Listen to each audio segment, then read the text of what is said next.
Gas కొరత auto వాలాల ఉపాధిని దెబ్బతీస్తోంది. రెక్కాడితే గాని డొక్కాడని ఆటో వాలాలకు బతుకు బండి ఇప్పుడు దినదిన గండంగా మారింది.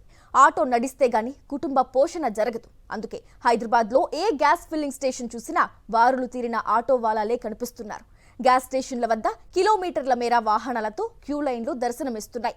రాత్రి నుంచే గ్యాస్ స్టేషన్లకు పరుగులు పెడుతున్నారు. గంటల కొద్దీ వేచి ఉన్నా గ్యాస్ దొరకట్లేదని, ఆటో నడవక బతుకు భారంగా మారిందని అంటున్నారు. ఉప్పల్, ఎల్బీ నగర్, దిల్సుఖ్ నగర్ ఇలా ఎక్కడ చూసినా గ్యాస్ స్టేషన్ల వద్ద రద్దీ కనిపిస్తోంది. అధికారులు వెంటనే స్పందించి గ్యాస్ సరఫరాను క్రమబద్ధీకరించాలని ఆటో యూనియన్ నేతలు డిమాండ్ చేస్తున్నారు.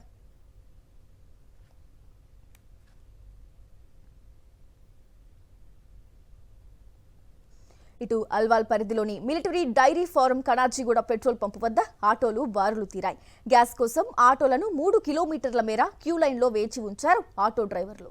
గ్యాస్ కోసం రాత్రి పగలు అనే తేడా లేకుండా ఆటో డ్రైవర్లు నిరీక్షించాల్సిన పరిస్థితి నెలకొంది.